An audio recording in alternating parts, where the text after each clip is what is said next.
We back once again. It's your boys, no jobbers allowed, and we coming back at you with another SmackDown Live review. This time for January 22nd, 2019. And like always, I'm your boy Big Ish, and with me, like always, is man. It is your guy Erwin, man. I'm excited for this one, man. We get the go home show to Royal Rumble, one of my favorite pay-per-views, maybe the favorite next to WrestleMania. And we get started in the ring, man, where the man Becky Lynch comes out. She's cutting a promo pretty much on Asuka, saying she's going to win the women's championship. Asuka comes out, talks her shit, then dying, bro. You okay? I'm good. All right, so Charlotte comes out and get her Tommaso Ciampa on. Dude, by playing dastardly.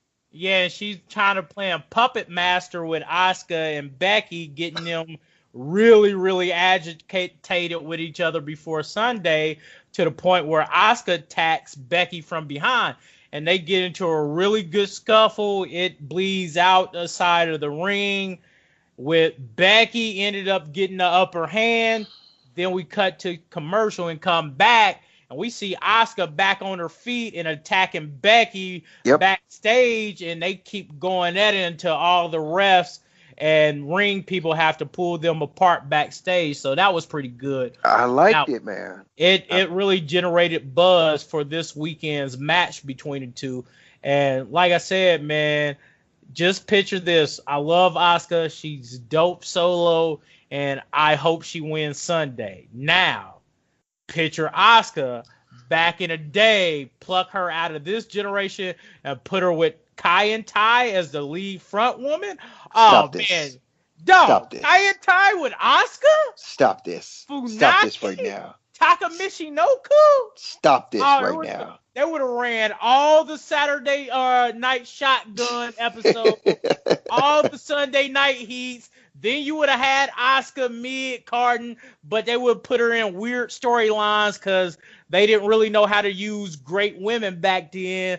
But it would have been dope because they would have put her in a weird strip match, but Asuka wear her thong on the outside anyway, so somehow she would have won. I don't know. But I appreciate this. I appreciate this enthusiasm. Oh, come on. Kai and Tai would have been number one. Ichiban number one. Hey, remember when Kai and Tai cut off Val Venus's dick? Yes. Just think as Asuka spearheading that. She's the ringleader. Oh, come on, man. You know what? I would have been so popping if they had Asuka back then. A different era, different time, man. She would have shined in either one, is all I'm saying. Just waving around a big ass Japanese flag, man. Dude, Come on, dog. I love the pasta. I love the way you thinking, man. And thank you for saving me from dying. I don't know. I drank some water, went down the wrong pipe, man.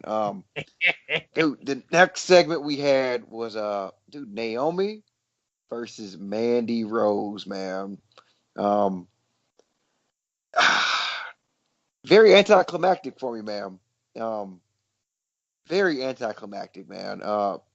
Match started out with Naomi running up to the ramp. First, the lead up to this match was a weird ass narrated video package, like it was ripped from Keeping Up with the Kardashians. This is true. It was weird, bro. That narration was weird. But then, yes, let's speed up. Naomi to the ring, and then Mandy Rose come out with Sonya Deville. And they don't have much of a technical match, man. It was just a fun brawl. And it's ended with Rose. She threw her into the ring post, got her a pin. 1, 2, 3.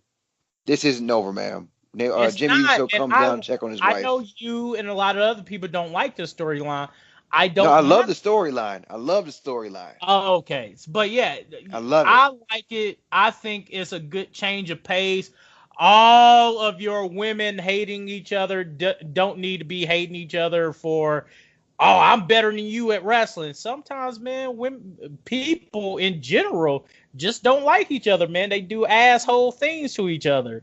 So why can't you do that? Remember the other storyline, like I always keep bringing up, A Night in Milwaukee and other storylines, man. You don't. All your storylines don't have to revolve around I'm better than you at wrestling. This is true. I agree with you. And like we were talking before we started recording this. They need to have another match, or they need to have something else. Are they definitely going to? Yeah, This can't be the end. Because if this is the end, they really, really undercut Naomi on this. Because not only did she go to the hotel and get the losing end of that, then she just lost tonight. Naomi can't go out like that. She ain't been the Mandy needs to be the one to get humbled in this at the end of this storyline. I think that's what's going to happen, ma'am. And we'll have more on this feud as it unravels in future episodes, man. Then we get a backstage promo from Rey Mysterio. Didn't like it. He's talking about the Royal Rumble, man. Got to put some respect on his name, man. I didn't say I didn't put respect on his name. I just said I don't like the promo. Okay. That's a huge difference. And he reveals that they're having a 2 out of 3 falls match tonight. Who's that jumping out the sky? Rey Mysterio. Here, I still remember that. I like that. I respect his name. I respect Rey Mysterio. This was just a boring promo. Oh man, I'm always gonna give props to him, man. He had a dope ass mask on that lit up. I liked it. And then it was like, glow in the dark. Andrade will learn. He would have been impressed. In order to gain respect, you must earn it. Yeah. And we got our match later, man. So we'll come up more on that. Oh man, then we get The Miz versus Cesaro, man. In a decent. I am so tired of this storyline. This is the storyline I don't like. Yeah, this shit's dumb, man. It's so dumb. Cesaro gets the win with a neutralizer, but the after the match antics is what really. This is what I like because it ended in 2 very great spots. So this is what I will say for Shane McMahon. I always love Shane McMahon. I just think as now he got to take a backseat. But when he doesn't, he will put his body on the line if he believes it will put butts in seats and eyes on screen. Because he allowed a massive bro kick from Sheamus and then a massive suplex through the announce table through the Miz, who was already draped over the announce table. It was perfect. So I will always give Shane the big ups and his respect for what he puts his body through and the work he puts in to make a great show. Oh man, I just can't. The co-besties, that shit's dumb, man. I don't like him and Miz together. I really don't. I really think that he should turn on them and they should feud or fight each other or something like that. But that's just more hype for what's going to go on this Sunday. Then we get a video package about Samoa Joe's attack on Mustafa Ali, and Mustafa Ali says he's going to fight Joe tonight, and he says he can beat Joe, and he has no fear. We get another look at medics checking in on Shane and Miz with Vince watching backstage, man. And then back from the commercial break, man, WWE chairman comes out, man. No chance. That's what you got. And he brings out AJ Styles and then Daniel Bryan, and they cut promos on each other, man. Add a little bit of brevity to this, man. I am not the people's champ. I am the planet's champ. Dude, man, he's talking his shit. Captain Planet over there. That was good. Like, my favorite part is when he started talking that shit to Vince, telling him, you are part of the baby boomer generation. You are all that's bad with the world today. I felt him on that. Hey, dog, I tweeted that. I said, that's the coldest and most on-point shit Daniel Bryan just said since this heel turn is. I was like, hey, man. I know this is supposed to be kayfabe, but hey, a lot of truth is said in jest because that was perfect. Like, I feel 100% of all the promo he was cutting on Vince. But so AJ got tired of it. Vince got tired of it and told Daniel Bryan, "Get your punk ass in the ring." Get on the ring. Not verbatim, but that's what he was saying. So AJ and Daniel Bryan get to tussling because AJ got tired of waiting on him, goes out, start chasing Daniel Bryan, gets to business, and then when AJ was trying to give him the phenomenal forearm, Daniel Bryan pulls a heel move and tries to stand behind Vince, which, gives Daniel Bryan the upper hand. Classic. Blase, you get the picture. Daniel Bryan leaves with the upper hand in this one going into Sunday. And now let's go to the next segment, bro. Dude, man. Next segment, man, is R-Truth and Carmela Backstage, man. Still doing his normal thing. His normal shtick that he does, saying he doesn't want to go to Suplex City. Sioux Falls. Sioux Falls. He doesn't want to go to Sioux Falls City. And Carmela corrects him. You mean Suplex City. Oh, too. Calls Buddy Murphy Bobby Murphy. That was hilarious, and then Carmela says, "Yeah, you can't win the Cruiserweight Championship. There's a weight requirement. So you calling me fat?" But that's not. But yeah, that was funny, but that wasn't the main part of why you were seeing Carmela, because then she bumps into Charlotte, and her stick with that is she beats Charlotte Flair twice. So, and she has been on the Royal Rumble while Charlotte has not. So she get to ribbon Charlotte about that, and they go back and forth. And then it was just some good banter. And, I love me some Carmela, so I hope this Sunday we see some impressiveness out of Carmela. But that's all you really getting is a setup for some type of showdown in the Royal Rumble match with Carmela and Charlotte. But let's move on. Carmela's much improved, man. Carmela's much more watchable. I like they got rid of her bratty attitude, character.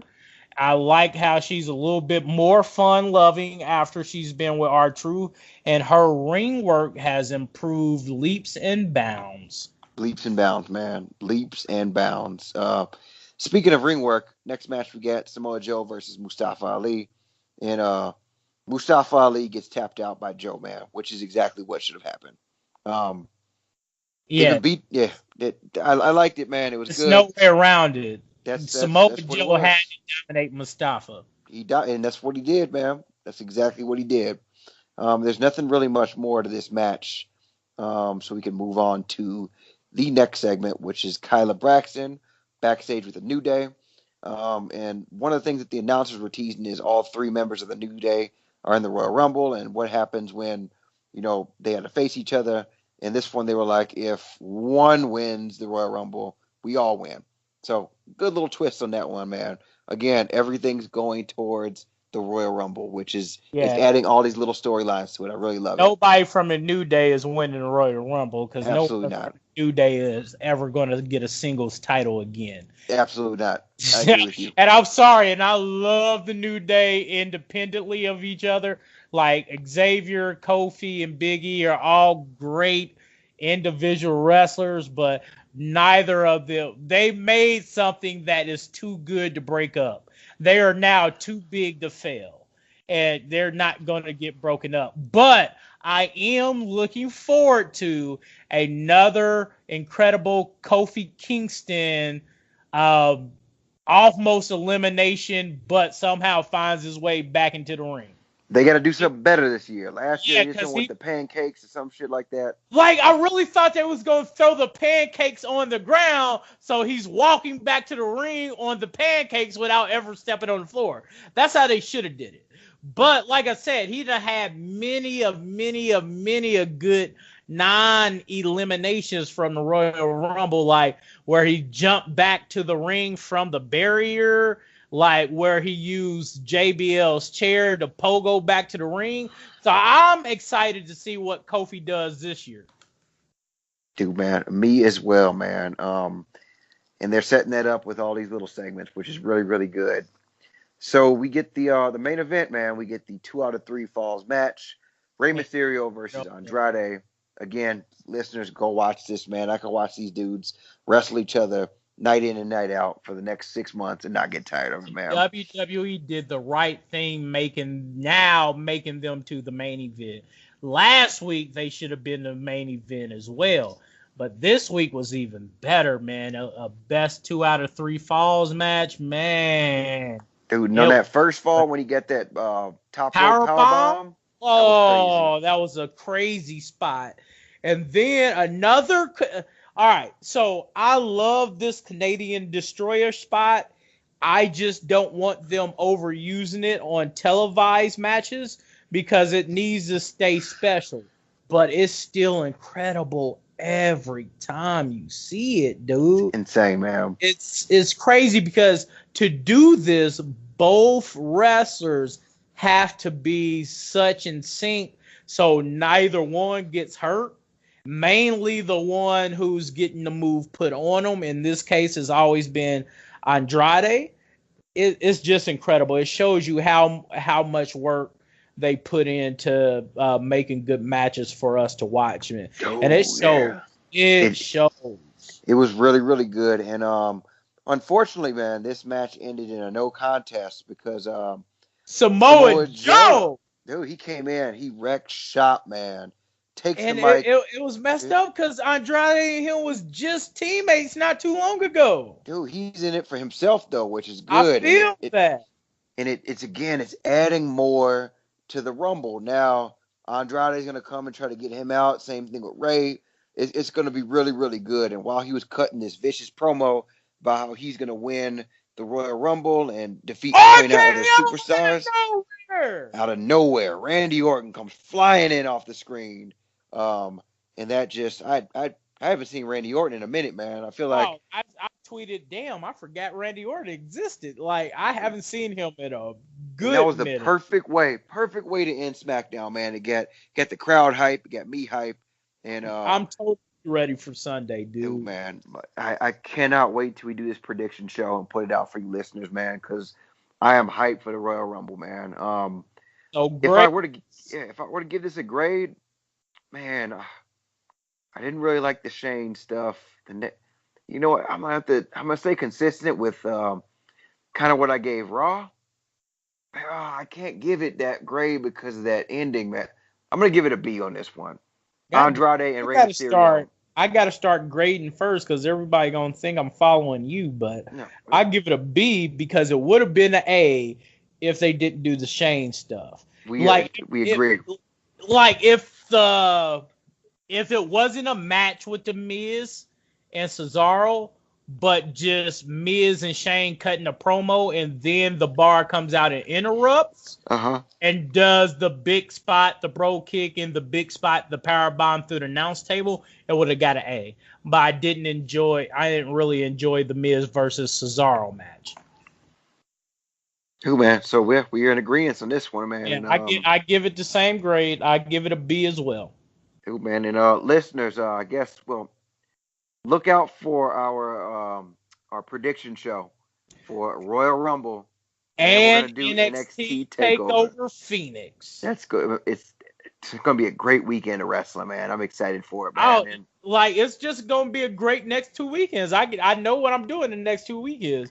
This weekend you got NXT and Royal Rumble. Next weekend you got the Super Bowl. Super Bowl, man. And we can talk about those controversial those championship games, man. Hey, man.